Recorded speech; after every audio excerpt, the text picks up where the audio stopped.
जी अस्सलाम वालेकुम। कैफ 6 आज के लेक्चर का आगाज़ करते हैं। Lecture number 7। आज के लेक्चर में हमारा जो फर्स्ट चैप्टर है, चैप्टर 10 सोशियो फाइनेंस, वो कंप्लीट होने जा रहा है। उसमें सिर्फ 2 लर्निंग ऑब्जेक्टिव रह गए हैं, आज हमने उनको डिस्कस करना है। लेकिन उससे पहले प्रीवियस लेक्चर में से कोई क्वेश्चन पूछना चाहते हो पूछ लीजिए। अच्छा, लेक्चर से पहले थोड़ा सा चेंज है हमारे प्लान में।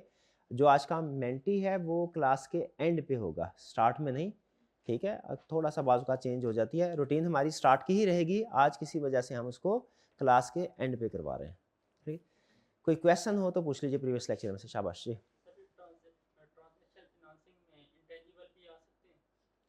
क्या इनटेंजिबल्स भी आ सकते? इनटेंजिबल जो है उनकी एग्जिस्टेंस जो है वो थोड़ा सा मुश्किल होता है कंफर्म करना।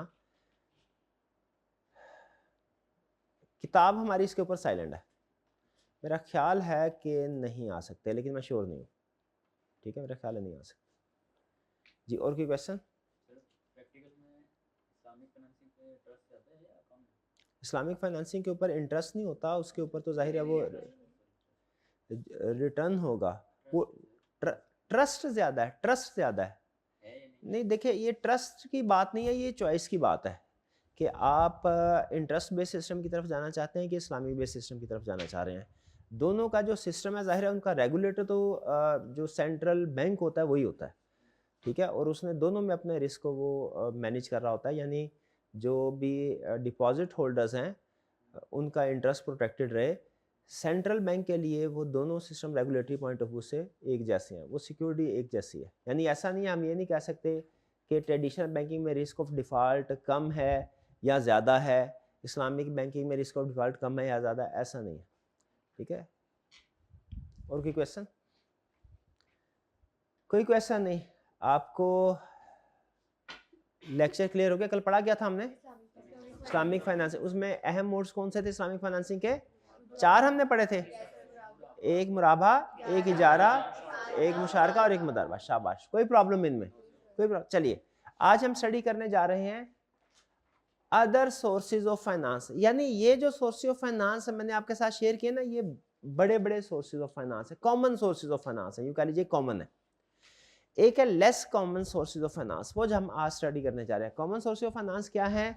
वो है हमारा शेयर्स के जरिए से कोई भी कंपनी फाइनेंस रेज कर सकती है, वो डेट्स के जरिए से फाइनेंस रेज कर सकती है, वो इसके बाद इस्लामिक फाइनेंसिंग ऑप्शंस भी अवेलेबल हैं। अब जो कंपैरेटिवली लेस कॉमन ऑप्शंस हैं, आज के लेक्चर में हम वो डिस्कस करने जा रहे हैं। वो कौन कौन सी है? वो है business angels, venture capitalist, private equity funds और एसेट सिक्योरिटाइजेशन। ये 4 अदर ऑप्शंस हैं जो कि फाइनेंस प्रोवाइड कर सकते हैं। सबसे पहली option business angels. Business angels क्या है? यानी ये यूं कह लीजिए बिजनेस में कुछ फरिश्ता सिफ्त इंसान होते हैं। बिजनेस के लिए फरिश्ता सिफ्त इंसान कौन है भला? हाँ, इन्वेस्टर्स। यहाँ तो कस्टमर है, लेकिन कस्टमर तो बहुत से होते हैं, ये वो सिंगल होता है, वो जो बिजनेस को ज़रूरत के वक्त पैसा दे। ये अमूमी तौर पे ना कुछ वेल्थी पीपल होते हैं जिनके पास बहुत ज़्यादा पैसा है, रिच पीपल है। अच्छा, उनका काम क्या होता है? उन्होंने कर्जे हंसना नहीं देना। ये वो लोग नहीं है जो कर्जे हंसना देंगे, नहीं नहीं, वो भूल जाएं। ये वो लोग हैं जो ज़रूरत पड़ेगी तो आपके बिजनेस में इन्वेस्ट करने को तैयार हैं, लेकिन इस शर्त के ऊपर कि बाद में इनको प्रॉफिट में से हिस्सा मिलेगा। अमूमी तौर पे इन लोगों के पास पैसा होता है, कोई टेक्निकल स्किल, बिजनेस की स्किल्स नहीं होती है, बिजनेस पार्टिसिपेशन भी नहीं करते। ठीक है, बल्कि ये कहते हैं कि आप हमसे पैसा लीजिए और हमें इसमें जो भी प्रॉफिट का शेयर होगा वो दे दीजिएगा। ये बिजनेस एंजल्स। ठीक है, आप जब कोई खुद का काम शुरू करने की कोशिश करेंगे जब, तो उसमें अक्सर आपको इन लोगों को से वास्ता पड़ेगा। ठीक है, बाज़ औक़ात जो बिजनेसमैन है वो खुद इन लोगों के पास चल के जाता है। जैसे आपको बताया था मैं शार्क टैंक वाली एग्जांपल, ये वही एग्जांपल है। ठीक है, और बाज़ औक़ात ये देखते हैं जब कि जी ये बिजनेसमैन अच्छा है, मेहनती है, आइडिया इसका अच्छा है, बस इसके पास पैसों की कमी है, तो वो उसमें इन्वेस्टमेंट कर देते हैं। सम टाइम तो ऐसा होता है कि कुछ फैमिली में ही ऐसे लोग होते हैं जो कि अगर फाइनेंशियल पोजीशन उनकी अच्छी है और वो देखते हैं अच्छा है, इस बच्चे को मैं शुरू से देखता आ रहा हूँ, ये पढ़ने वाला बच्चा है, मेहनत करने वाला बच्चा है, आइडिया मेहनत कर रहा है, अब कहीं पे ये रुक गया, पैसों की ज़रूरत है, तो मैं इसके बिजनेस में पैसे लगाता हूँ, मुझे भी फ्यूचर में प्रॉफिट आएगा। ये है बिजनेस एंजल्स। इनका है तो ये बिजनेस के लिए प्लस पॉइंट, लेकिन इनका एक जो बड़ा नेगेटिव है ना, वो ये है कि एक दफ़ा इनसे पैसे ले लेना, बाद में इनसे जान छुड़ाना मुश्किल होता है प्रैक्टिकली। ये कहते हैं भाईजान ज़रूरत के वक्त हमने आपको पैसे दिए ना, अब आपकी कोशिश पता है क्या होगी, अच्छा पैसे ले लिए, अब हमने 30% प्रॉफिट इसको दे रहे हैं, पैसे से ले लिए। अब आपका जब बिजनेस अच्छा इस्टेब्लिश हो जाएगा, आपके पास सफिशिएंट कैश आ जाएगा, आप इनको रीपे करने की कोशिश करेंगे ना, तो उमूमी तौर पे पता है क्या कहते हैं, कहते हैं रीपेमेंट नहीं, हमें तो प्रॉफिट ही चाहिए। ठीक है, हमने ज़रूरत के वक्त आपका साथ दिया था, अब आपकी ज़रूरत पूरी हो गई है, अब आप हमें किक आउट ना करवाएं। तो इनसे फिर जान छुड़ाना मुश्किल हो जाता है। ये अक्सर आपको जब आप काम शुरू करेंगे ना, कोई भी अगर बिजनेस, ये इस तरह के लोग जो हैं वो आपको मिलेंगे। प्रैक्टिकली अगर आपने इनसे फाइनेंस लेना है ना, तो पहले डिसाइड कर लेना है कि रीपेमेंट होगी और किस तरीके से होगी, वरना फिर मुश्किल हो जाती है। पहला सोर्स ये है। ठीक है, ये वेल्दी इंडिविजुअल्स हैं, अमूमी तौर पे किस प्रोजेक्ट में ये इन्वेस्ट करते हैं, स्टार्टअप में। ठीक है, और ये मैनेजमेंट में इन्वेस्टमेंट। अब जो बाकी अदर सोर्सेज होंगे ना, उनमें आपने दो चीजों का खास तौर पे ध्यान रखना है। नंबर 1, क्या ये इंडिविजुअल है या कोई और। नंबर 2, अमूमी तौर पे स्टार्टअप में इन्वेस्टमेंट करते हैं या कि मैच्योर बिजनेस में। और फिर ये चीज भी साथ में देखनी है आपने कि मैनेजमेंट में इन्वॉल्व होते हैं कि नहीं। तो ये जो बिजनेस एंजल्स है, ये क्या है, मैनेजमेंट में अमूमी तौर पे इन्वॉल्व नहीं होते। ठीक है, ये उस इंडिविजुअल को देखते हैं कि उस इंडिविजुअल में उसके बिजनेस में जान है कि नहीं। ठीक है, अगर है तो फिर वो उसमें इन्वेस्ट करने के लिए तैयार हो जाते हैं बिजनेस एंजल्स। क्लियर। नेक्स्ट है वेंचर कैपिटलिस्ट। वेंचर कैपिटलिस्ट और प्राइवेट इक्विटी फंड्स, ये दोनों ही इंडिविजुअल्स नहीं है। बिजनेस एंजल्स इंडिविजुअल्स हैं, लेकिन वेंचर कैपिटलिस्ट अमूमी तौर पे इंडिविजुअल्स नहीं होते। प्राइवेट इक्विटी फंड्स तो बिल्कुल भी नहीं है। ठीक है, अब ये वेंचर कैपिटलिस्ट कौन है। वेंचर कैपिटलिस्ट ऐसा है, नाम से जाहिर है, ये ऐसे स्पेशलाइज्ड इंस्टीट्यूशंस हैं, जैसे बैंक्स भी, इन्वेस्टमेंट बैंक्स, जो कि किसी ना किसी वेंचर में कैपिटल इंजेक्ट करेंगे, इसीलिए इन्हें वेंचर कैपिटलिस्ट बोलते हैं। किसी वेंचर में कैपिटल इंजेक्ट करेंगे। ठीक है, आपको अगर जरूरत है पैसों की, और आप फर्ज कीजिए अपनी फैमिली के, अपने मोहल्ले के या जान पहचान वाले किसी अमीर आदमी के पास जाते हैं, उससे पैसे लेते हैं, वो फाइनेंस करता है, वो किस कैटेगरी में आएगा, बिजनेस एंजल्स की कैटेगरी में। और अगर आप वो जहां ख्वाब वहां HBL चले जाते हैं, वो उसमें क्या एडवर्टीजमेंट में क्या दिखाते हैं, आपने एडवर्टीजमेंट देखी है कभी, वो उसमें अमूमी तौर पर यही दिखाते हैं कि बंदे के पास आइडिया है लेकिन उसके पास पैसे नहीं है। ठीक है, उसको आइडिया को प्रैक्टिकली इंप्लीमेंट करने के लिए, तो उसके बिजनेस में फिर वो बैंक जो है, इन्वेस्टमेंट बैंक, वो इन्वेस्टमेंट करता है। लेकिन ये चूंकि कॉर्पोरेट एंटिटी होती है, इन्वेस्टमेंट बैंक इंडिविजुअल नहीं है, तो इसको इससे गर्ज नहीं होती कि भैया मुझे एक अच्छा काम करने वाला बंदा मिल गया, मैंने इसके बिजनेस में इन्वेस्टमेंट कर दिया ना, तो मैं सारी उम्र ये कमाएगा ये और साथ में खाऊंगा मैं भी। ये इस सोच के साथ नहीं इन्वेस्टमेंट करता। इसे पता होता है कि जी हम इन्वेस्टमेंट बैंक है, हमारे पास डेली बहुत से प्रोजेक्ट्स आते रहते हैं, हमने वैल्यूएट करना होता है, तो ये आपके साथ एग्जिट स्ट्रेटजी स्टार्ट में ही तय करवाएगा। ये आपको बोलेगा आ जाइए, 25 तारीख को हमारा बोर्ड बैठेगा, उसके सामने आके अपना प्लान, उसकी फिजिबिलिटी प्रेजेंट कीजिए, अपना प्लान शेयर कीजिए, आइडिया क्या करना क्या चाहते हैं, उसकी फिजिबिलिटी, क्या आपने रिसर्च की है, क्या ये वाकई प्रॉफिटेबल टास्क है कि नहीं, और फिर एक प्लान हमारे साथ दीजिए कि 3, 4, 5, 6, 7 सालों के बाद कैसे आप इस अरसे के अंदर अंदर कैसे आप हमारी अमाउंट हमें रीपे कर देंगे। ये चीजें जरूरी होती हैं वेंचर कैपिटलिस्ट को कन्विंस करने के लिए। वेंचर कैपिटलिस्ट को ना आपको कन्विंस करना पड़ेगा, उसके सामने जाके अपना प्रपोजल रखना पड़ेगा, फिजिबिलिटी और रीपेमेंट कैसे करनी है, सारे पैसे एक ही वक्त में या कि आहिस्ता आहिस्ता रीपेमेंट होगी, ये सारा उसको एग्जिट प्लान देना होता है, क्योंकि उसने जाहिर है कुछ बिजनेस में इन्वेस्टमेंट करके पैसे निकाल के फिर जाहिर है अगले बिजनेस में इन्वेस्ट करने, तो उसके साथ ये सारी 3 चीजें एग्री करनी पड़ेंगी आपको। ठीक है, खासतौर पे एग्जिट प्लान। अमूमी तौर पे ये किस तरह की सिचुएशन में सूटेबल होता है, ये सूटेबल होता है एक तो यंग प्राइवेट कंपनीज में, ठीक है, जिसमें स्टार्टअप भी शामिल है। लेकिन स्टार्टअप जो होते हैं ना, उनको ज्यादा पैसे, ये अगर आप कंपैरिजन करें वेंचर कैपिटलिस्ट और बिजनेस एंजल का, तो बिजनेस एंजल में इसमें कंपैरेटिवली कम पैसे चाहिए होते हैं। तो अगर स्टार्टअप होना तो उसके लिए स्टार्टअप वाले की चॉइस होगी बिजनेस एंजल्स के साथ रब्ता करें। लेकिन ये हालांकि स्टार्टअप में यहाँ पे वेंचर कैपिटलिस्ट के पास भी जाया जा सकता है, मना नहीं है, लेकिन अमूमी तौर पे जो स्टार्टअप फेज में बिजनेस होगा उसके लिए चॉइस क्या होगी, बेहतर चॉइस बिजनेस एंजल। यहाँ पे होंगे young private companies, private company जो किसी हद तक स्टैब्लिश है लेकिन अभी बहुत ज्यादा अरसा नहीं हुआ। स्टार्टअप समझते हैं ना किसको कहते हैं? स्टार्टअप में बिजनेस स्टैब्लिश हो रहा है, इनकॉर्पोरेट हो रहा है इनिशियल फेज में। यंग प्राइवेट कंपनी मतलब स्टैब्लिश हो चुका है, काम कर रहे हैं लेकिन ज्यादा अरसा नहीं हुआ, मार्केट में एग्जिस्टेंस ऑलरेडी मौजूद है। ये अमूमी तौर पे मैनेजमेंट बायआउट के लिए बहुत ही कारआमद चीज होती है। मैनेजमेंट बायआउट इंटरेस्टिंग कंसेप्ट है, ये सुनिए क्या है। जिस तरह कंपनीज के केस में, शेयर के केस में कंसेप्ट होता है ना कि जब शेयर इशू करने हैं तो पहले एग्जिस्टिंग शेयर होल्डर्स को ऑफर करनी है कि आप शेयर खरीदना चाहते हैं कि नहीं, उसे बोलते थे राइट इशू। इस समय मैंने आपको एक और एग्जांपल दी थी कि नॉर्मली प्रॉपर्टी के बिजनेस में ये रूल है कि किसी भी पर्सन ने अगर कोई प्रॉपर्टी सेल करनी है तो अपने इर्द गिर्द के जो लोग हैं हाँ जी उनको ऑफर करेगा। उसी तरीके से अगर एक और रूल है, अगर किसी ने कोई ओनर ने, कोई पर्सन है वो उसके पास फैक्ट्री है, उसने उस फैक्ट्री को सेल करना है, वो सबसे पहले मार्क जो उसकी फैक्ट्री के अंदर सीनियर मैनेजमेंट है उनसे पूछेगा कि क्या वो इसको बाय करने के लिए विलिंग है, उनसे पूछेगा आउटसाइड जाने से पहले।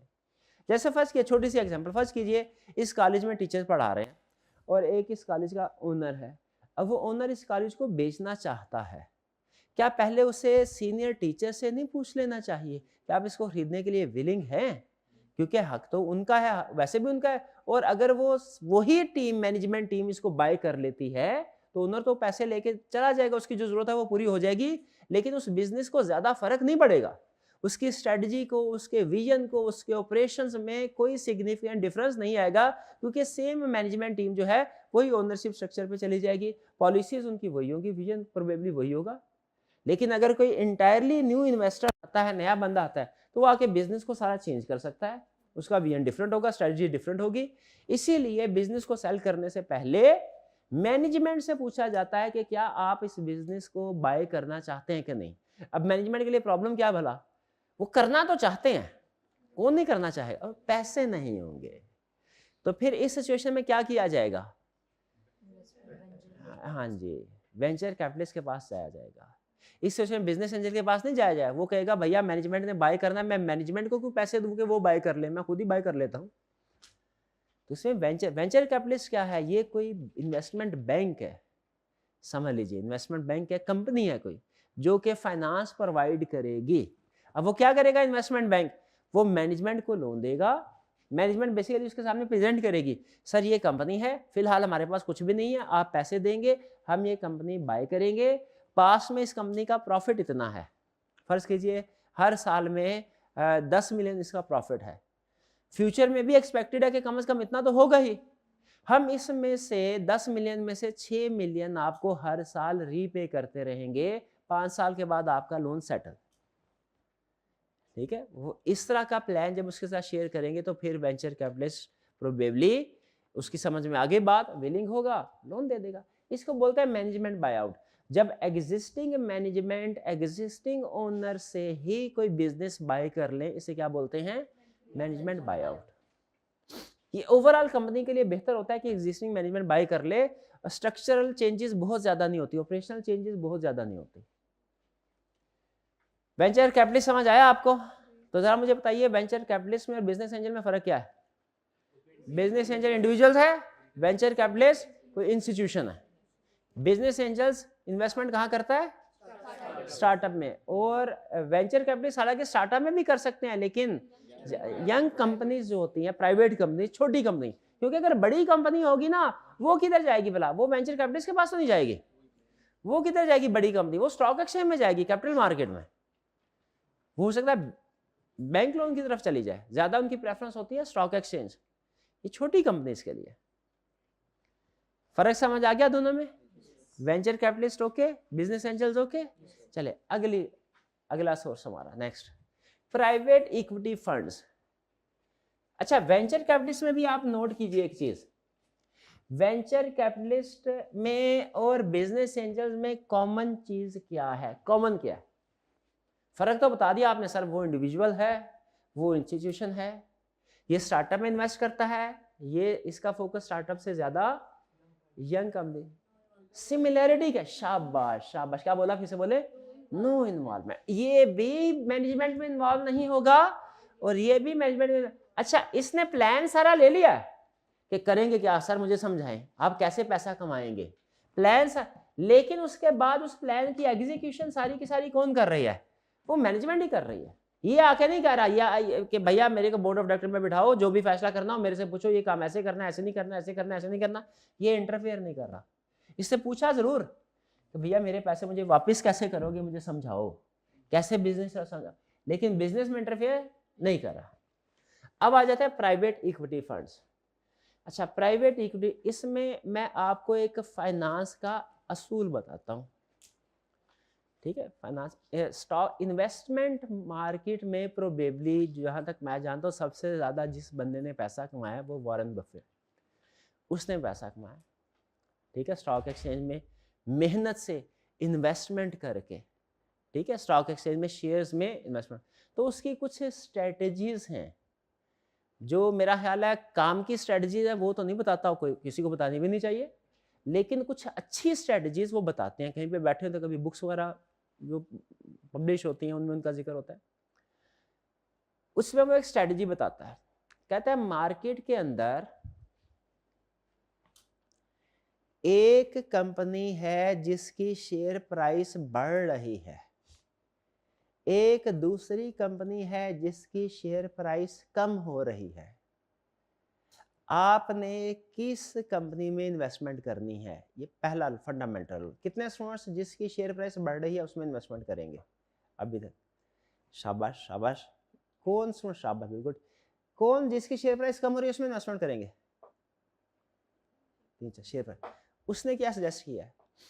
उसने कहा है कि जिसकी शेयर प्राइस कम हो रही है उसमें इन्वेस्टमेंट करनी है। इसकी रीजन के, लेकिन इन्वेस्टमेंट ऐसे नहीं करनी कि मार्केट में जिसकी प्राइस सबसे कम है वो, नहीं नहीं नहीं। कहता है दो चीजें देखनी है, नंबर वन किस कंपनी की शेयर प्राइस कम हो रही है, और नंबर टू जिनकी शेयर प्राइस कम हो रही है इनमें किस कंपनी के रिकवर होने का चांस ज्यादा है। किसके रिकवर होने का चांस ज्यादा है, उस कंपनी में इन्वेस्टमेंट करनी है।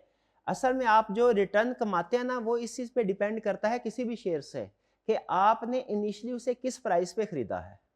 अगर 100 रुपए पे खरीदा है, वो अगले साल 10 रुपए प्रॉफिट हुआ, आपका 10% रिटर्न रेट है एक साल में। अगर आपने उसी शेयर को 50 रुपए में खरीदा और अगले साल 10 रुपया प्रॉफिट हुआ तो आपका रिटर्न क्या हो जाएगा? 20%। तो आपका फ्यूचर का रिटर्न कितने परसेंट है, इन्वेस्टमेंट कितनी सक्सेसफुल है, ये किस पे डिपेंड करता है? इनिशियल प्राइस, किस प्राइस पे आपने उसको खरीदा है, ठीक है? और इसमें वो इन्वेस्टमेंट देता है डेड हॉर्स एग्जाम्पल। वो एग्जाम्पल क्या देता है इसके? कहता है एक घोड़ा फर्ज कीजिए वो रेस में जीतता है, हमेशा रेस में जीतता है, या अक्सर कह लीजिए कि जो रेस होती है उसमें जीतता है। इस घोड़े की कीमत मार्केट में ज्यादा होगी, आपने इस घोड़े को नहीं खरीदना, लेकिन इसके ऊपर नजर रखनी है। Step number one, stock exchange में जब इन्वेस्टमेंट करनी है, जितनी भी अच्छी सिक्योरिटीज है, अच्छे शेयर है, अच्छी कंपनीज है, उनको आपने एनालिसिस करके, जो आपको रेशियो एनालिसिस सिखाया जाता है ना, आप एनालिसिस करके आपने पॉइंट आउट कर लेना ये 10 सिक्योरिटीज जो है ये टॉप की है, लेकिन अभी इनको खरीदना नहीं है, नजर रखनी है, ठीक है? क्योंकि इनकी शेयर प्राइस भाई आपने आइडेंटिफाई कर ली है और भी बहुत से लोगों ने आइडेंटिफाई की होगी, ये अच्छी, इसकी शेयर प्राइस होगी ज्यादा। आपने इंतजार करना है बैड न्यूज का। घोड़े वाली एग्जांपल में वो कहता है आप घोड़ा देख ले, कौन सा घोड़ा जीतता है, अक्सर जीतता है, फिर उस घोड़े के बीमार होने का इंतजार करें। घोड़ा कभी ना कभी बीमार होगा, इंतजार करना है, जल्दी नहीं करनी, इंतजार करना, 6 महीने बाद, साल बाद, 2 साल बाद, 5 साल बाद घोड़ा बीमार होगा। जिस वक्त घोड़ा बीमार होगा ना, उस वक्त उसके ऊपर कोई पैसा नहीं लगाएगा, बल्कि जो घोड़े का मालिक है ना वो उसको बेचने की कोशिश करेगा। आपने उस वक्त देखना है क्या ये घोड़ा ठीक हो सकता है कि नहीं। प्राइस घोड़े की उसी वक्त कम होगी जब वो बीमार हुआ था। फिर आपने क्या देखना है, ये ठीक हो सकता है कि नहीं। अगर तो ठीक नहीं हो सकता ना, इस पे इन्वेस्टमेंट नहीं करनी, चाहे सस्ता क्यों ना मिल रहा हो। अगर ठीक हो सकता है, आपने इसे सस्ते में खरीद लेना है, क्योंकि जब ये ठीक हो गया, इसका स्ट्रॉन्ग ट्रैक रिकॉर्ड ये कहता है ये फिर से रेस जीतेगा। आपने उस वक्त ये वाली इन्वेस्टमेंट जो होती है ना, ये फिर आपको सारी जिंदगी के लिए अर्निंग करके देती है। तो स्टॉक एक्सचेंज में भी अच्छे शेयर्स को आपने सेलेक्ट करके नजर रखनी है उनके ऊपर डेली। मार्केट में किसी ना किसी बैड न्यूज का इंतजार करना है, बैड न्यूज जरूर आती है। मार्केट आप देखते हो कि हर महीने 2-3 महीने के बाद खबर मार्केट क्रैश हो गई, मार्केट क्रैश हो गई, 2-3 महीने बाद क्रैश होना ही होता है उसने, ठीक है, ये फिनोमिना है। तो जब मार्केट क्रैश होगी उस वक्त क्या करना है आपने, शेयर्स उसमें उस वक्त शेयर्स खरीदने हैं जो पास में जिनका ट्रैक रिकॉर्ड अच्छा था। शेयर प्राइस सबकी जाए, अब इसके पीछे पूरी साइंस है, ऐसा होता क्यों है सबको पता है ऐसा, क्योंकि जो ज्यादातर इन्वेस्टर होता है ना, वो शॉर्ट टर्म डिसीजन मेकिंग कर रहा होता है। मार्केट क्रैश होती है, वो फौरी तौर पे नुकसान से बचने के लिए शेयर बेच देता है, हालांकि ये आर्जी तौर पे क्रैश होती है। लेकिन ज्यादातर शॉर्ट टर्म इन्वेस्टर, उस वक्त आपने शेयर खरीदने हैं, मार्केट उसके बाद जब आप शेयर खरीदेंगे ना, फिर उसके बाद फिर शेयर की प्राइस मजीद गिरेगी। आपने परेशान नहीं होना कि मुझे नुकसान हो गया, नुकसान नहीं है, शॉर्ट टर्म में नुकसान है, लॉन्ग टर्म में फायदा।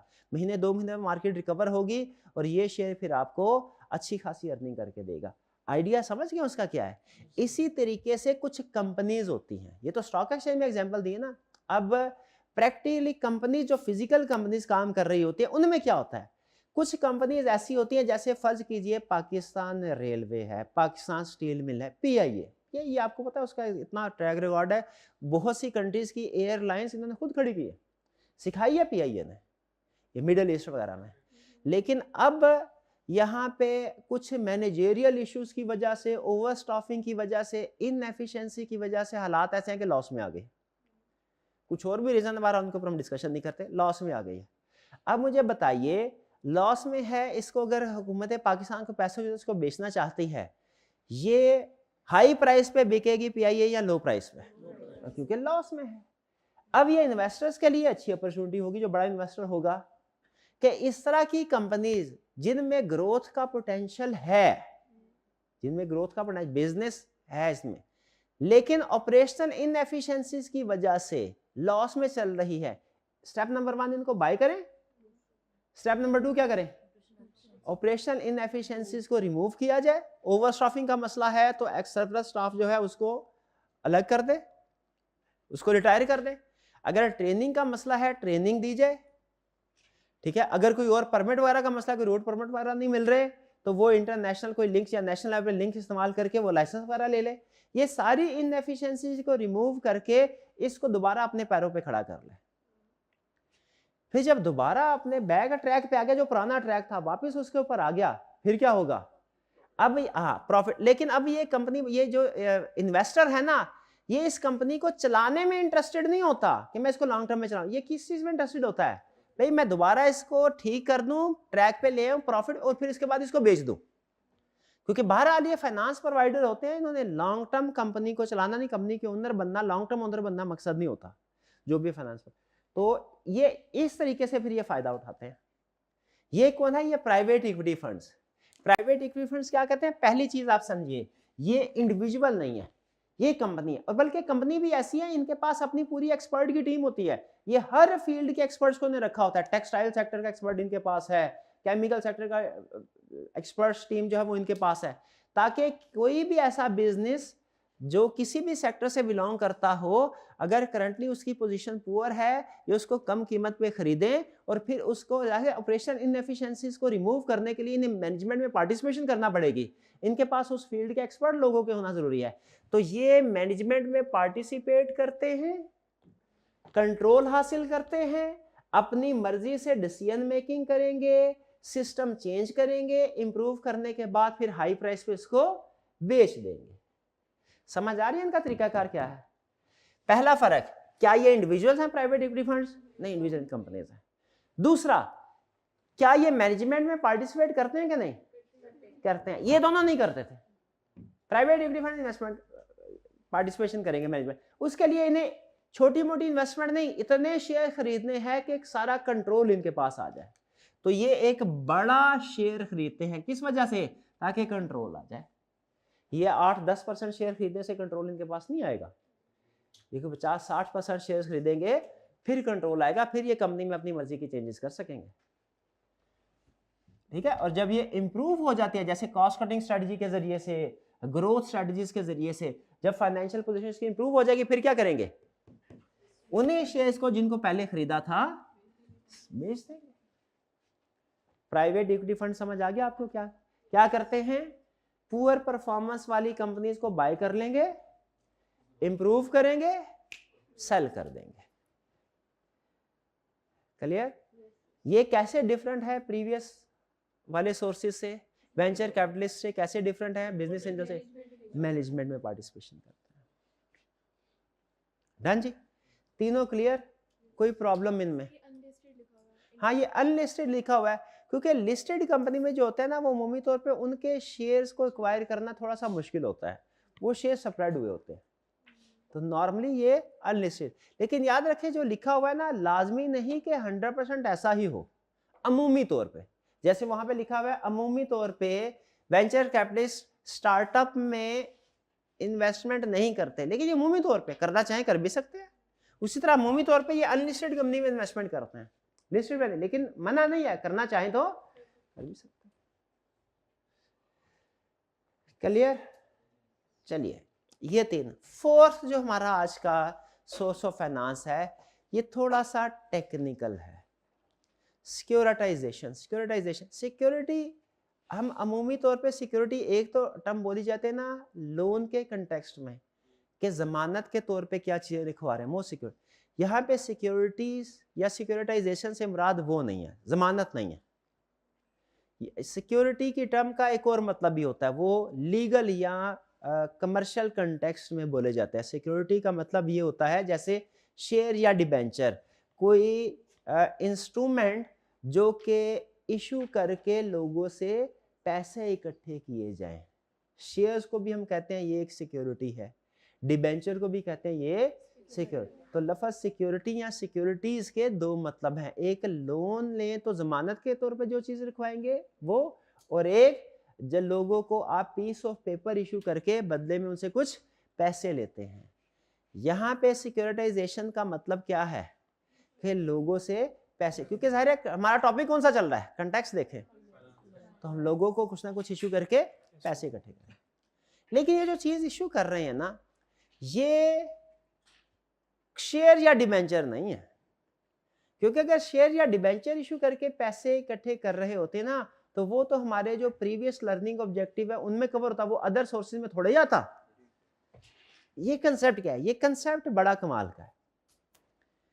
कंसेप्ट ये है कि आपके पास एग्जिस्टिंग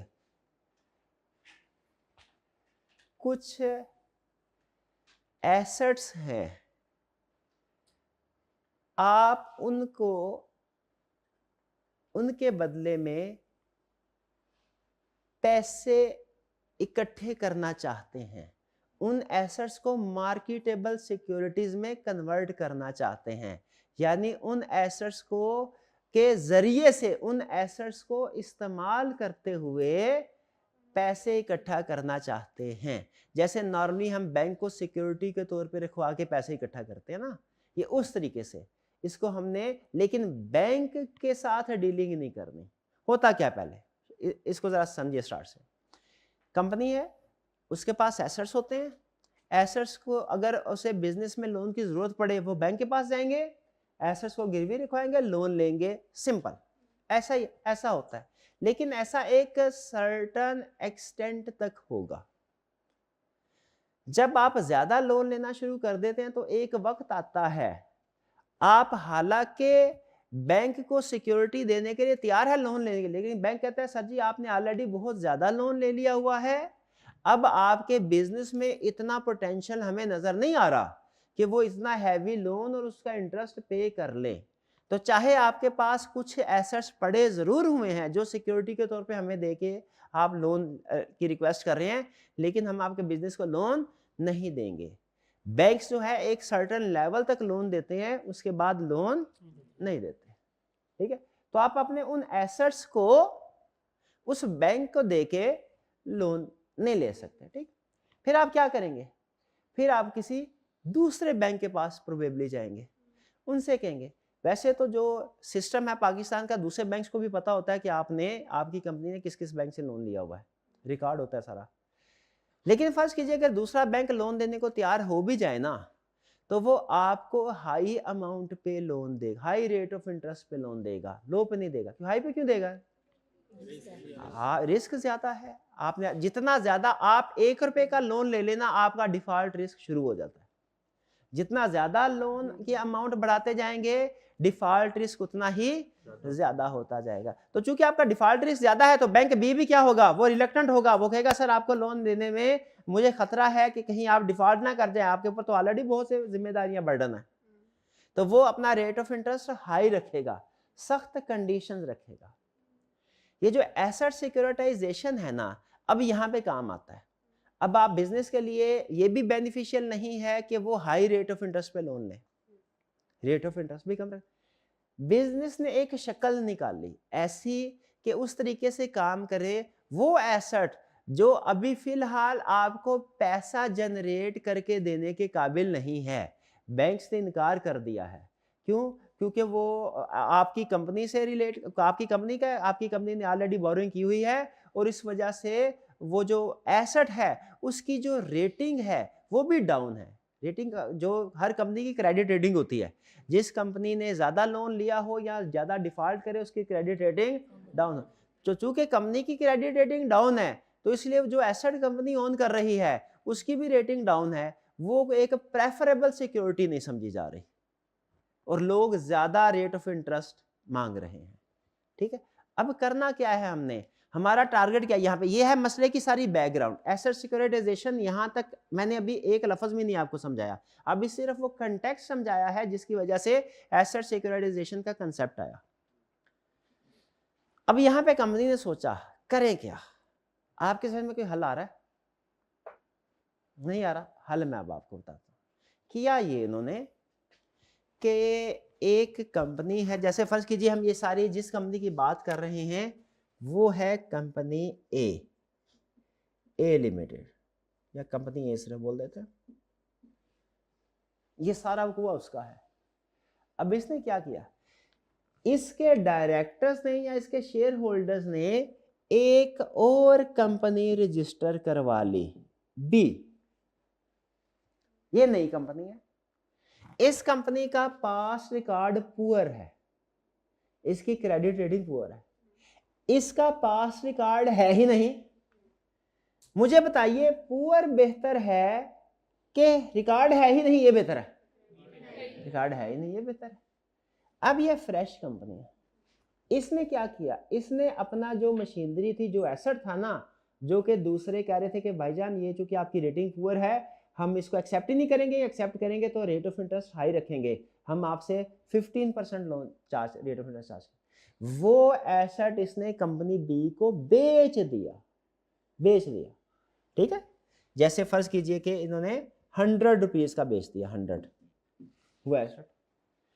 अब कंपनी बी क्या करेगी, कंपनी बी बैंक के पास जाएगी।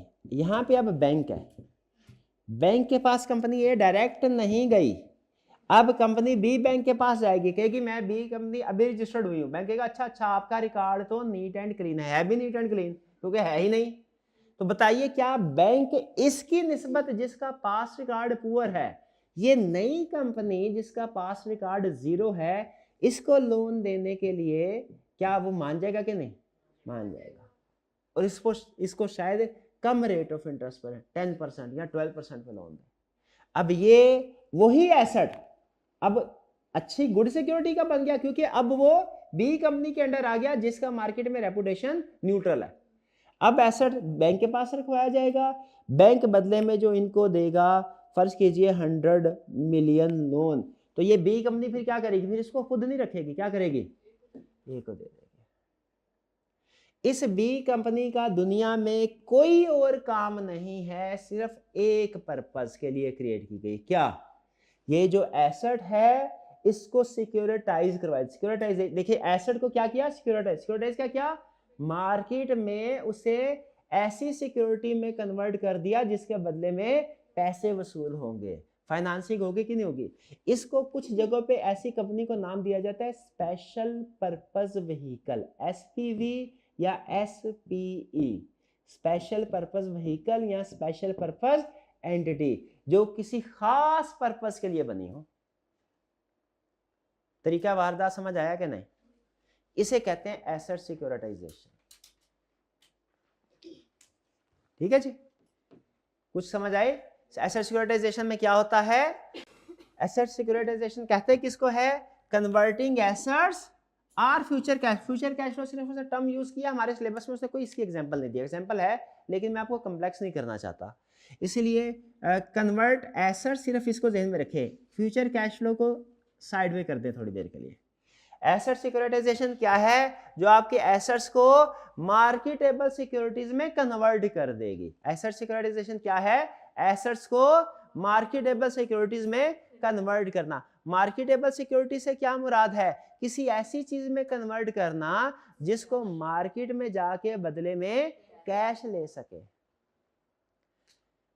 क्योंकि इससे पहले नॉर्मल अगर कंपनी ए जाती तो शायद उसको कैश ना मिलता या मुश्किल होता। ये है एसेट सिक्योरिटाइजेशन। तो क्या है एसेट सिक्योरिटाइजेशन? ऐसा प्रोसेस जिसमें आपका एसेट कन्वर्ट होता है किसमें? मार्केटेबल सिक्योरिटी में। शाबाश, फिर से बताइए, एसेट सिक्योरिटाइजेशन क्या है? ऐसा प्रोसेस जिसमें आपका एसेट कन्वर्ट हो जाता है मार्केटेबल सिक्योरिटी, जो कि पहले मार्केटेबल नहीं था। क्यों मार्केटेबल नहीं था? उसकी रेपुटेशन ही डाउन थी। स्टेप्स क्या हैं इसके? Step number, process of securitization के स्टेप्स क्या है? Securitization step number 1, company A creates another company B. फिर step number 2, company A transfer करेगी एसेट कंपनी बी को। स्टेप नंबर 3, कंपनी बी उसके बदले में बैंक से लोन लेगी। और स्टेप नंबर 4, कंपनी बी उस लोन को वापस कर देगी कंपनी ए को। क्लियर हो गया? बाज़ औक़ात आपने देखा होगा, समटाइम ऐसा होता है, कुछ अगर कंपनीज की प्रोडक्ट्स या कंपनीज की मार्केट में बहुत ज़्यादा रेपुटेशन नेगेटिव हो जाए तो वो क्या करती हैं भला? रीब्रांडिंग कर, अपना नाम चेंज कर लेते हैं या प्रोडक्ट का नाम चेंज कर लेंगे। ठीक है, उसके पीछे भी रीज़न यही है। हालांकि बैकएंड पे चीज़ वही, आप कहेंगे सर बैकएंड पे काम तो वही हो रहा है, हुआ क्या है? लेकिन इससे फ़ायदा कंपनी को हो गया। डन। अच्छा, अब इसमें कुछ मज़ीद प्रैक्टिकल चीज़ें, हमें उस तरफ जाने की ज़रूरत नहीं है। जैसे बैंक में भी कोई इतने मासूम इंसान नहीं होते कि आप उनको जाके जो स्टोरी सुना दे वो एतबार कर लें। ठीक है, उन्हें पता होता है सारा ग्रुप के पीछे ओनर कौन है, स्ट्रक्चर कौन है, वगैरह वगैरह। लेकिन बहरहाल मार्केट में कुछ और चीज़ें भी फिनोमेना होता है। ये लगभग सिस्टम काम कर जाता है, ये सिस्टम फ्लॉप नहीं है, काम कर जाता है, क्योंकि लीगल रिक्वायरमेंट्स होती हैं। कुछ लीगल रिक्वायरमेंट्स का तोड़ इस तरह के लीगल चीज़ों से ही होता है। एसेट सिक्योरिटाइजेशन समझ आ गया आपको? अच्छा चले, अच्छा छोटी सी एक एग्जांपल। भाई मेरे पास फ़र्ज़ कीजिए कि मैं इस कॉलेज का एक अकेला ओनर हूँ, मुझे पैसों की ज़रूरत है, मेरे पास इस वक्त एसेट कोई नहीं है, मुझे कोई लोन देने को भी तैयार नहीं है। अगर लोन देने को तैयार नहीं भी है ना, फ़र्ज़ मैंने पास में लोन ले लेके फ़र्ज़ कीजिए डिफ़ॉल्ट किए हैं अगर, या ऑलरेडी बहुत ज़्यादा लोन लिया हुआ है, लेकिन मेरे पास एसेट होता ना तो मुझे परेशानी की ज़रूरत ही नहीं, मैं क्या करता? एसेट सिक्योरिटाइजेशन का। लेकिन मसला ये, मेरे पास एसेट नहीं। अब मैं आपको एक ऑफ़र दे रहा हूँ, आपने मुझे बताना है, ये एग्जाम्पल लिया बस, ठीक है, इसे एग्जाम्पल लिया, ऑफ़र ये दे, भैया ये मैं कॉलेज चला रहा हूँ, इस कॉलेज का ये प्रॉफिट है, आप में से जो मुझे 1 लाख रुपया देगा आज, उससे मैं अगले आने वाले हर साल में प्रॉफिट का 1% दूंगा। प्रॉफिट का ये मैंने क्या किया? मेरे फ्यूचर के जो कैश फ्लोज है उनको बेच दिया।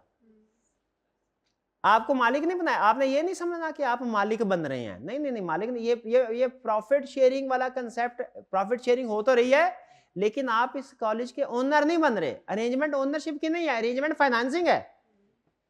बताइए कितने स्टूडेंट्स तैयार हो जाएंगे कि 1 लाख रुपया आज देना है और फिर हर साल 1% प्रॉफिट का 1% उनको घर बैठे मिलता रहेगा। तो तैयार हो सकता है इन्वेस्टर के? नहीं हो सकता? हो सकता है। ये मैंने क्या किया? ये मैंने फ्यूचर का कैश फ्लो, एग्जिस्टिंग एसेट नहीं, ये एसेट, ये मैंने कैश रिसीव कर लिया ना, मार्केटेबल कर लिया। मार्केटेबल किसको किया? क्या आपने एग्जिस्टिंग एसेट को मार्केटेबल किया? किसको किया? फ्यूचर कैश फ्लोज को मार्केटेबल बनाया। हालांकि वो चीज फ्यूचर में उसको बेचना आसान काम थोड़ी है, मुश्किल है। एसेट सिक्योरिटाइजेशन से ज्यादा मुश्किल है ये कैश फ्लो सिक्योरिटाइजेशन। लेकिन ये मैंने फ्यूचर फ्लो सिक्योरिटाइजेशन कैसे की? फ्यूचर के कैश फ्लोज इन्वेस्टर्स को दिखा के उनसे अभी कैश ले लिया। यह फ्यूचर कैश फ्लोज को सेल करना, यह कहलाता है फ्यूचर कैश फ्लो सिक्योरिटाइजेशन। लेकिन ये सिर्फ कंसेप्ट की हद तक सिलेबस में है। जो एसेट बैक्ड सिक्योरिटाइजेशन है ये प्रोसेस भी पूरा सिलेबस में है हमारे, इसलिए इसके ऊपर हमने ज्यादा जोर करना है। ज्यादा नहीं, इसमें बड़ी छोटी का कंसेप्ट नहीं है।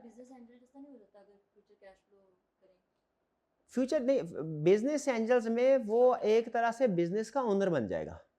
यहाँ पे हम बिजनेस का ओनर नहीं किसी को बना रहे। जो हमारे बिजनेस एंजल्स होते हैं ना, वो एक तरह से बिजनेस के ओनर बन जाते हैं। पार्टिसिपेशन नहीं करते बिजनेस में, लेकिन वो प्रॉफिट का शेयर हो जाता है और आप उनको उनकी मर्जी के बगैर बिजनेस से निकाल नहीं सकते। इस अरेंजमेंट के अंदर मैं चूंकि एक तरह से आपसे पैसे लिए, इन्वेस्टमेंट ली हुई है, आपको प्रॉफिट दे रहा हूं, मे भी फ्यूचर में मैं आपको वो रीपे कर दूं।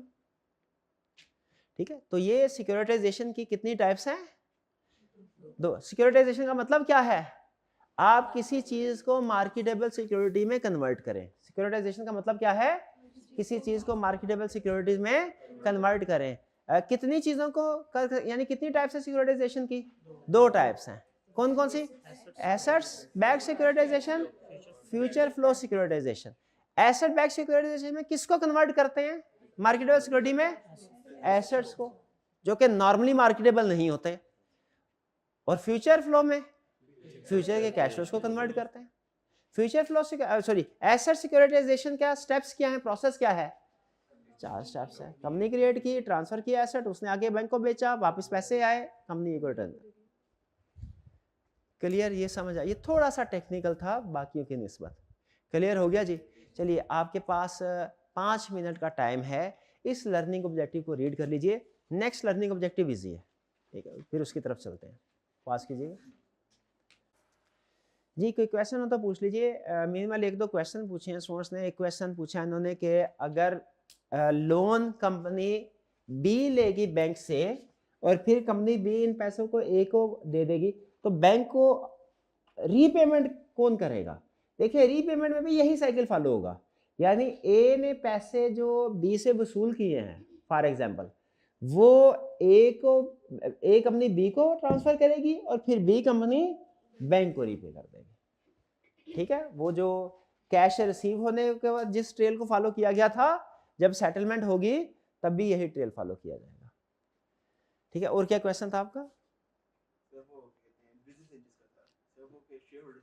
हाँ, बिजनेस एंजल जो हैं, क्या वो कंपनीज के शेयर होल्डर बन जाते हैं? देखिए, अगर आप बिजनेस एंजल्स में और वेंचर कैपिटलिस्ट में कंपैरिजन करें तो आपको पता चलेगा बिजनेस एंजल जो है ये स्मॉल स्केल का इन्वेस्टर है, ये छोटा इन्वेस्टर है।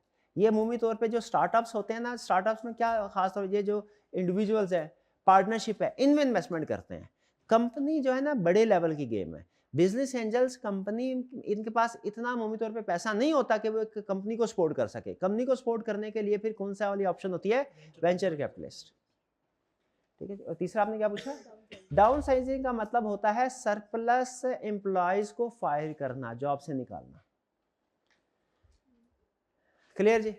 अच्छा, अब चलते हैं हम अपने कंसेप्ट की तरफ। Factor to be considered before selection of finance. अभी हमने लास्ट कंसेप्ट है हमारा इस चैप्टर का, हमने डिफरेंट सोर्सेज ऑफ फाइनेंस पढ़े। हमने पढ़ा शेयर्स के बारे में, हमने पढ़ा शेयर्स में ऑर्डिनरी शेयर, प्रेफरेंस शेयर, फिर हमने डेट्स के बारे में पढ़ा। डेट्स में हमने पढ़ा बॉन्ड्स हैं, बॉन्ड्स कन्वर्टिबल हैं, बॉन्ड्स नॉन कन्वर्टिबल हैं, हाइब्रिड पढ़ा हमने स्टडी किया। उसके बाद बैंक लोन्स के बारे में पढ़ा, ओवरड्राफ्ट के बारे में पढ़ा, ठीक है, और इस्लामिक फाइनेंसिंग के बारे में पढ़ा। इस्लामिक फाइनेंसिंग के हमने इजारा, मुराबा, इसके बाद मुशारका, मुदारबा स्टडी किया। फिर इसके बाद हमने अदर जो फाइनेंसर्स हैं, फाइनेंस प्रोवाइड कर सकते हैं, अदर ऑप्शंस, उनके बारे में सीखा। बिजनेस एंजल्स के बारे में हमने सीखा, वेंचर कैपिटलिस्ट के बारे में सीखा, प्राइवेट इक्विटी फंड्स के बारे में सीखा, और एसेट सिक्योरिटी। ये बहुत सी फाइनेंसिंग ऑप्शन है, ऐसा ही है। अब किसी एक स्पेसिफिक से क्या हम ये कह सकते हैं कि हमेशा जब भी आपको जिस मकसद के लिए भी पैसे चाहिए, हमेशा बैंक बेहतर ऑप्शन है, हमेशा शेयर्स बेहतर ऑप्शन है, नहीं कह सकते। आपको ये कुछ फैक्टर्स को सामने रख के डिसाइड करना होता है कि किस सिचुएशन में आपको कौन सी फाइनेंसिंग ऑप्शन की तरफ जाना है। इस वक्त आपको वो फैक्टर्स बता रहा है कि जब भी आपने फाइनेंसिंग करनी है उससे पहले इन फैक्टर्स को जहन में रखना है। इन फैक्टर्स को जहन में रखते हुए चूज करना है कि कौन सी वाली ऑप्शन आपको एक्सरसाइज करनी चाहिए। ठीक है, वो फैक्टर्स कौन से हैं? सबसे पहला अमाउंट रिक्वायर्ड, आपको पैसे कितने अमाउंट के रिक्वायर्ड है, कितने अमाउंट के रिक्वायर्ड है। जैसे अगर थोड़ी अमाउंट रिक्वायर्ड है ना, तो आप बैंक लोन की तरफ चले जाएं, और अगर ज्यादा अमाउंट रिक्वायर्ड है तो फिर आपको शेयर्स इशू करने पड़ेंगे जनरल पब्लिक को, या डिबेंचर इशू करने पड़ेंगे। क्लियर? चलिए, ये है अमाउंट रिक्वायर्ड। फिर इसके बाद कॉस्ट ऑफ कैपिटल, आपने ये भी देखना है कि जिस फाइनेंसिंग ऑप्शन को आप यूटिलाइज कर रहे हैं इसकी कॉस्ट क्या है, आपको बदले में कितना रिटर्न पे करना पड़ेगा, और कोशिश करनी है कि वो फाइनेंसिंग ऑप्शन सेलेक्ट करें जिसकी कॉस्ट कम हो। जैसे फर्ज कीजिए अगर आप शेयर होल्डर्स को इशू करते हैं शेयर्स, और शेयर होल्डर एक्सपेक्ट करते हैं कि हर साल 10% डिविडेंड दिया जाए उनको, 10%, और अगर आप बॉन्ड इशू करते हैं उसके ऊपर इंटरेस्ट 12% होगा, तो फिर क्या करना चाहिए? गलत, बॉन्ड ही इशू करने चाहिए, क्योंकि 30% टैक्स रेट भी तो है, इंटरेस्ट टैक्स डिडक्टिबल है ना, तो नेट कॉस्ट को कंपेयर करना है। ठीक है, नेट कॉस्ट क्या होगी, क्या बनती है जरा कैलकुलेट करें, 12% इंटू 0.7, 1284, 8.4% बनेगी। अब शेयर्स की 10% है, बॉन्ड की नेट कॉस्ट जो नेट ऑफ टैक्स है वो है 8.4%, तो किस तरफ जाना चाहिए? 8.4% ही बनती है। क्लियर? तो कॉस्ट को भी जहन में रखना है, अमाउंट को भी जहन में रखना है, कॉस्ट को भी जहन में रखना है। फिर उसके बाद ड्यूरेशन, कितनी ड्यूरेशन के लिए लोन चाहिए, शॉर्ट टर्म के लिए चाहिए कि लॉन्ग टर्म के लिए चाहिए। शॉर्ट टर्म के लिए चाहिए तो शायद हम बैंक ओवरड्राफ्ट की तरफ जाएंगे, लॉन्ग टर्म के लिए चाहिए तो बैंक लोन की तरफ जाएंगे, बॉन्ड की तरफ जाएंगे, लॉन्ग टर्म के लिए ना। Next, flexibility. फ्लेक्सिबिलिटी क्या है? आप आसानी के साथ उस लोन को मैनेज कर सके। डेट को मैनेज करना आसान होता है कि शेयर्स के जरिए से पैसे लिए हैं, वो आपके लिए आसान ऑप्शन होगी।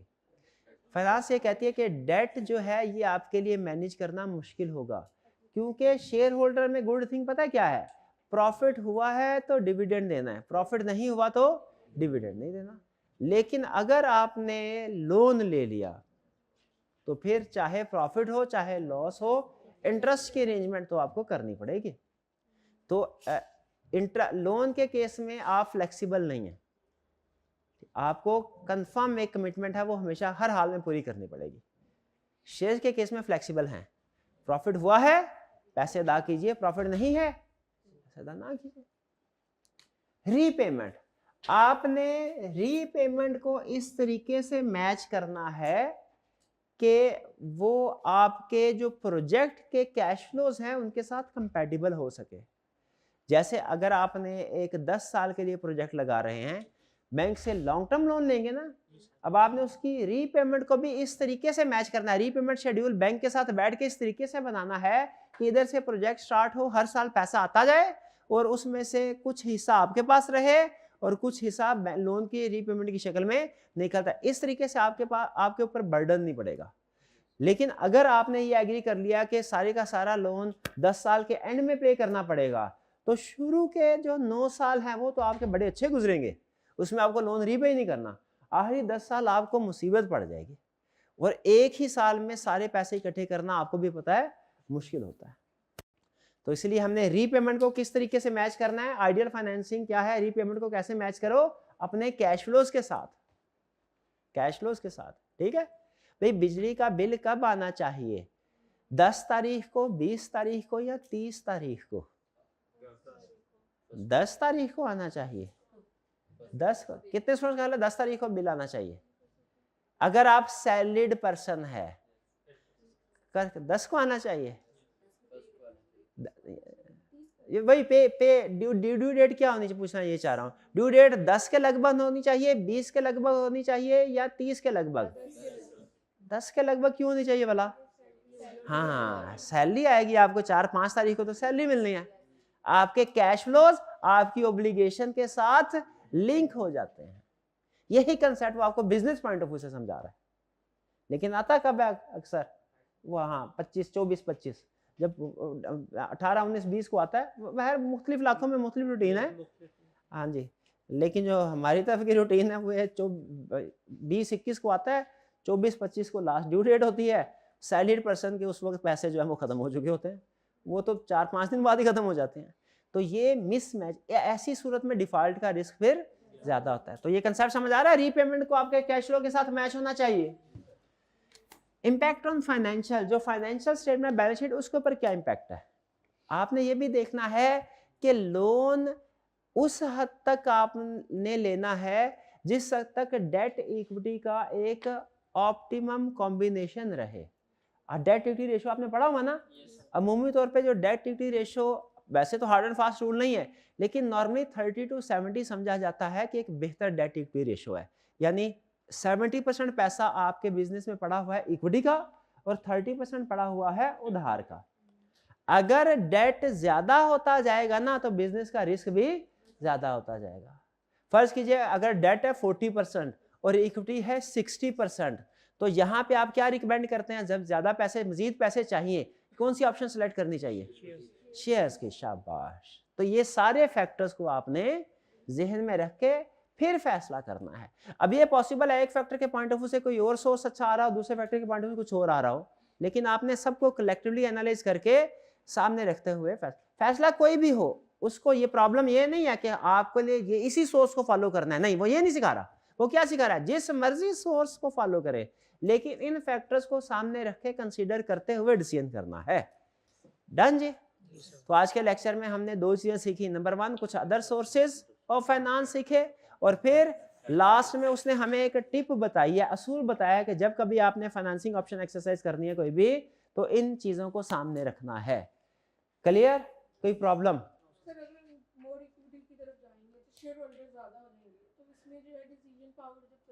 हाँ, मोर इक्विटी की तरफ, ये अच्छा सोचा है आपने। मोर इक्विटी की तरफ जाएंगे, इनका क्वेश्चन ये है, अब ये भाई आंसर करेंगे। मोर इक्विटी की तरफ जाए तो शेयर होल्डर्स ज्यादा हो जाएंगे। शेयर होल्डर्स ज्यादा होंगे, जो कंट्रोल है वो डाइल्यूट हो जाएगा, वो शेयर हो जाएगा दूसरे लोगों की तरफ। ठीक है, तो वो भी तो एक प्रॉब्लम है। क्या हल है इसका? क्या हल है? राइट शेयर इशू किए जाए।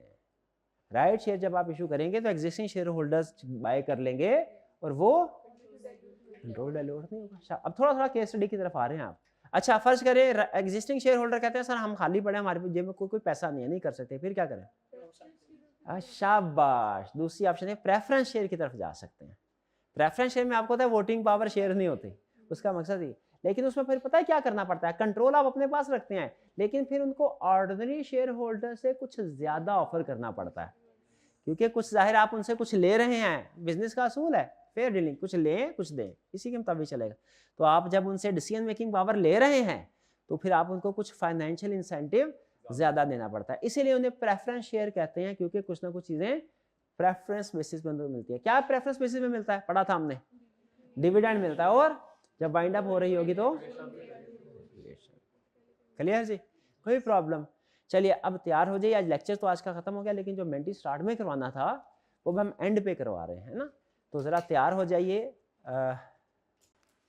लिंक आपके ग्रुप में भी शेयर किया जाता है, ठीक है?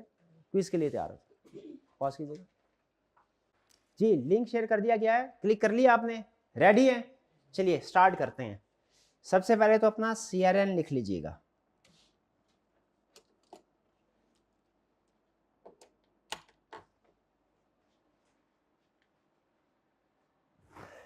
पहला question,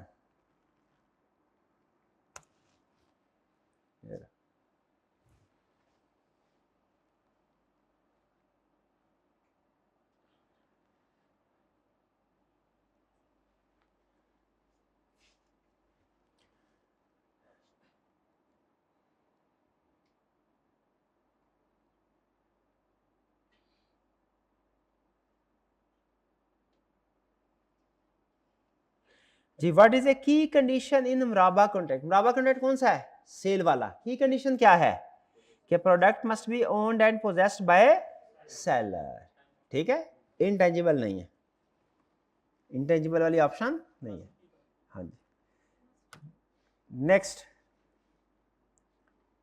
question 2।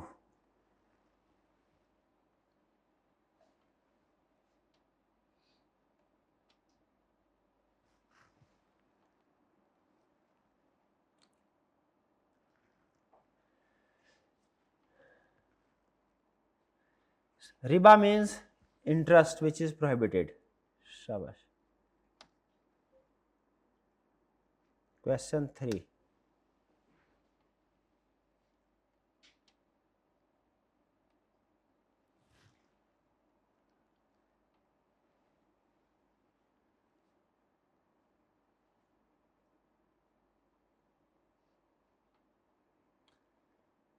Which Islamic financing method is based on leasing on asset?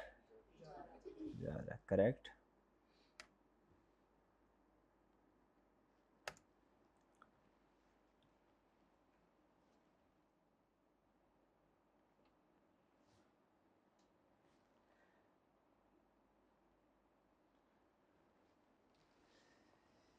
कौन रिस्पॉन्सिबल है इजारा में? गुड, शाबाश, 5 सेकंड में जवाब दे दिया आपने, छा छू गए।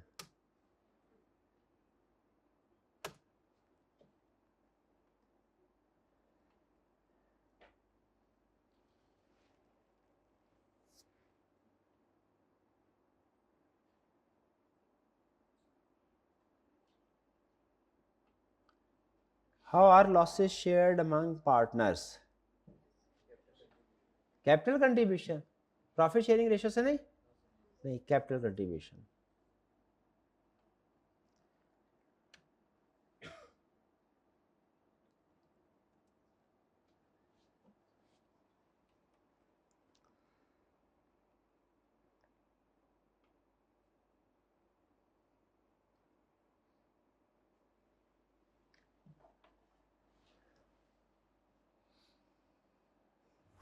Which of the following feature of restrictive मुदारबा?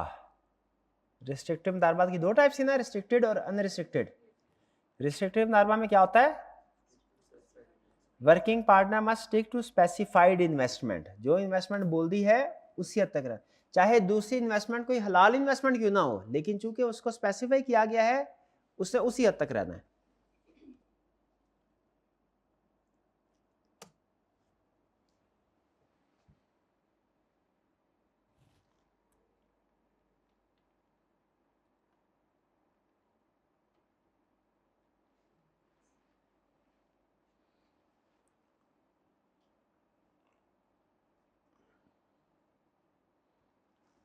Price fix होती है मुनाफा कॉन्ट्रैक्ट में, ऐसा ही है, और दोनों पार्टीज को पता। क्या बाद में ये चेंज हो सकती है कॉन्ट्रैक्ट होने के बाद? नहीं।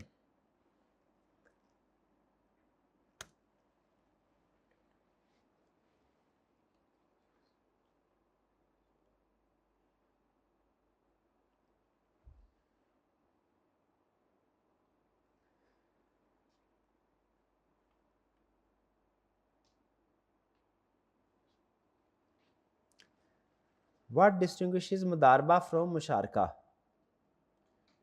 मुदारबा में एक पार्टी कैपिटल लेके आएगी और दूसरी पार्टी मैनेजमेंट। ठीक है, इन मुशारका only one party contributes capital नहीं, मुशारका में दोनों पार्टीज कैपिटल कंट्रीब्यूट करते हैं, मुदारबा में सिर्फ एक करती है, दूसरी नहीं करती।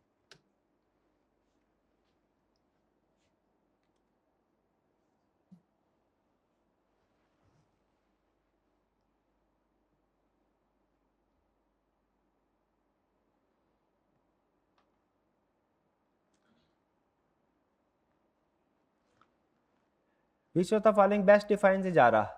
Rent of asset without transfer of ownership, ये एक तरह का रेंटल ट्रांजैक्शन है।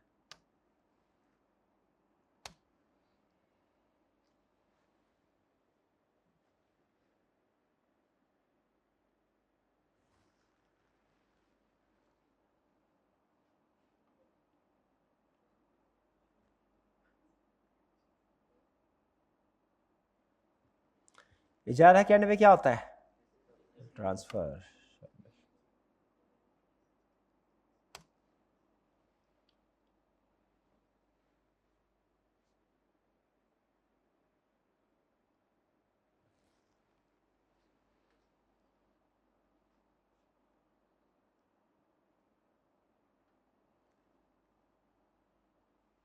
Which of the following action not allowed in Islamic financing? Interest based lending allowed नहीं है.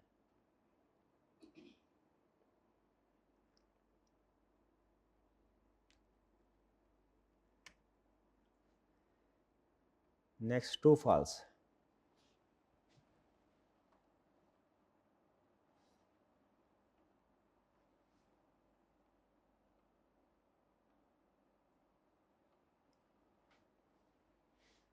In Islamic financing, all investments involving uncertainty or gambling are strictly prohibited. Say true.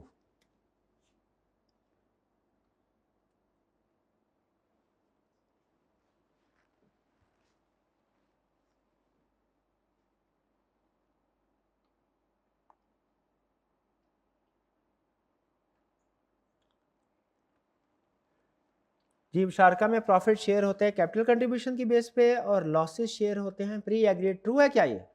False. Profit कैसे share होते हैं? Agreed. और losses कैसे share होते हैं?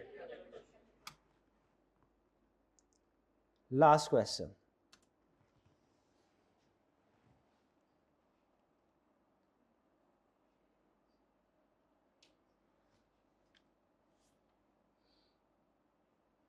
मुदारिब unauthorised investment करे, क्या फुली रिस्पॉन्सिबल होगा?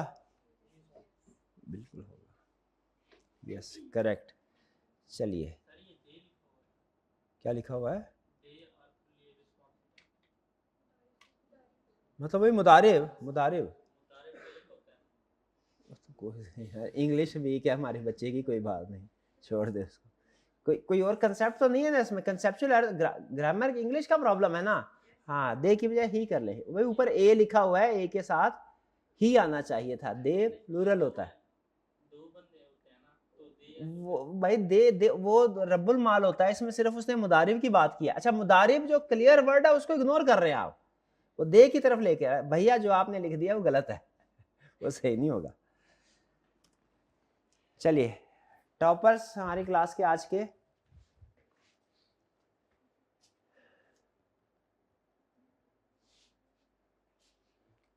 जी, फर्स्ट पोजीशन शाबाश. Second position, third position, fourth position, fifth position, sixth position. Six नहीं है, ऑनलाइन वाले बच्चे की लिखते. Seventh position, eighth position, ninth position, 10th position. शाबाश. चलिए, ये था हमारा आज का लेक्चर. इसके साथ ही हमारा चैप्टर कंप्लीट हो गया. कल इंशाल्लाह हम केस स्टडीज की प्रैक्टिस करेंगे. इस चैप्टर से रिलेटेड कुछ केस स्टडीज की प्रैक्टिस करेंगे. ठीक, आज का लेक्चर यहाँ खत्म करते हैं हम. अल्लाह हाफिज.